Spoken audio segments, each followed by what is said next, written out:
കോഴിക്കോട് ഫറോക്കിൽ സ്വകാര്യ ക്വാർട്ടേഴ്സിൽ നിന്ന് ലാപ്ടോപ്പ് മോഷ്ടിച്ച പ്രതിയെ കുടുക്കി സ്വകാര്യ ബസ്സിലെ CCTV ക്യാമറ. ലാപ്ടോപ്പുമായി റോഡരികിൽ നിൽക്കുന്ന മോഷ്ടാവിന്റെ ദൃശ്യങ്ങളാണ് അതുവഴി സർവീസ് നടത്തിയ ബസ്സിലെ ക്യാമറയിൽ പതിഞ്ഞത്.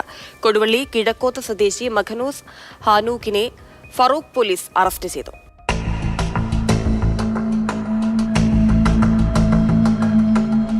ഫറോക്ക് ചുങ്കം തിരുച്ചിലങ്ങാടിയിലുള്ള ക്വാർട്ടേഴ്സിൽ നിന്നാണ് പ്രതിയായ കിഴക്കോത്ത് സ്വദേശി മഖനൂസ് ഹാനൂക്ക് ലാപ്ടോപ്പ് മോഷ്ടിച്ചത്.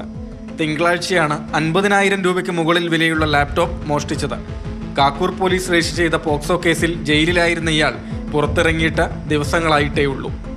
വാടകയ്ക്കെടുത്ത കാറിലാണ് ഫറോക്ക് ഭാഗത്തെത്തിയത്. ലാപ്ടോപ്പ് എടുത്ത് പുറത്തിറങ്ങി കാറുമായി ഹാനൂക്ക് സ്ഥലത്ത് നിന്ന് കടന്നു.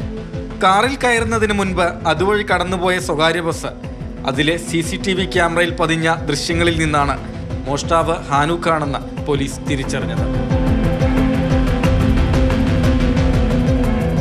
മോഷ്ടിച്ച ലാപ്ടോപ്പ് അരീക്കോടുള്ള കടയിൽ നിന്ന് പോലീസ് കണ്ടെടുത്തു. മഖനൂസ് ഹാനൂക്ക് 2018-ൽ പന്ന്യങ്കരയിലെ കല്യാണ ഓഡിറ്റോറിയത്തിൽ നിന്ന് 47 പവൻ സ്വർണ്ണമടങ്ങിയ ബാഗ് മോഷ്ടിച്ച കേസിൽ പ്രതിയാണ്. മുക്കം സ്റ്റേഷനിലും ഇയാൾക്കെതിരെ മോഷണ കേസുണ്ടെന്ന് പോലീസ് പറഞ്ഞു.